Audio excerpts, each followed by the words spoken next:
Ito mga ka-works, may tuturo ako sa inyo. Wala tayo sa shop sa 3 Yamaha. So magkakalas ako ng oil seal ng shock ng Pino. Sa Pino to or sa Mio, parehas lang. So may tuturo ako sa inyo DIY kung sakaling wala kayong proper tools. Paano magtanggal ng oil seal sa kanyang shock. So ito pakita ko sa inyo.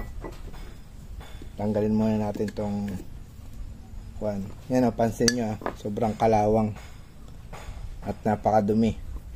Pero gagamit tayo ng hindi na special tools to, diskarte lang. Pakita ko sa inyo yung proper.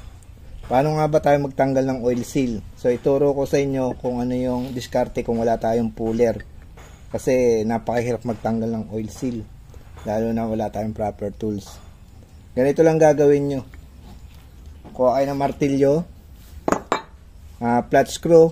Pero itong flat screw ginagamit ko lang panungkit, hindi para sirain nyo yung lumang oil seal para pukpukin. Huwag, hindi po.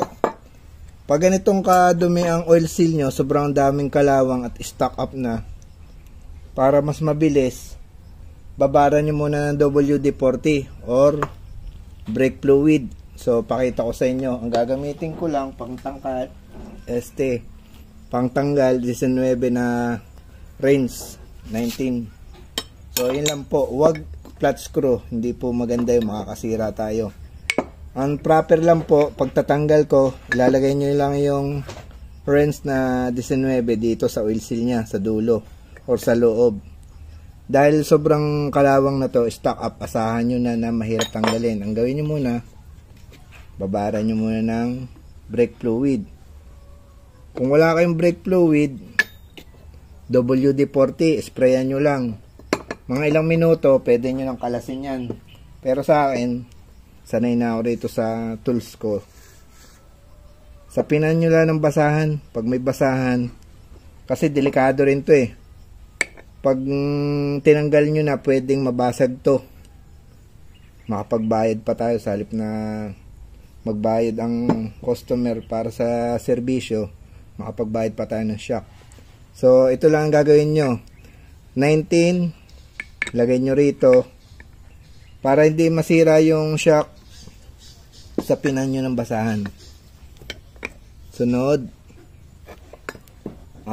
kung meron kayong assistant mas maganda, pero kahit hindi na, sapat na to sa akin. Yan. After nyan, pag naka-ready na yung inyong 19 na range, martilyo naman. So alalay lang, papakiramdaman nyo na kung aangat yung oil seal. So ganito lang po yung mga corks, kabilaan, lalay lang. Pag mayroon kasing brake fluid at WD-40, mas mabilis, mawawala yung pag stock up. Kukontrahin nyo lang ng kamay. Yan. Mahirap kasi pag walang assistant, pero kung makakakuha kayo mas madali. Pero sa akin sanay na eh. Papansin nyo, unti-unti na siyang umaangat. Pero may special tools talaga pantanggal nito eh, kaso nasa probinsya tayo.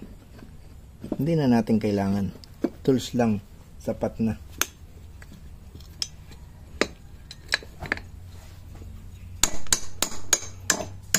Yun, natanggal.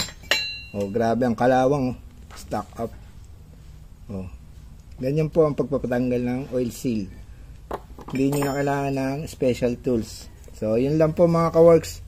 Dagdag kalaman sa mga gusto mag DIY. Yun nga lang, ingatan nyo po ito na makasira. Okay ba tayo dyan?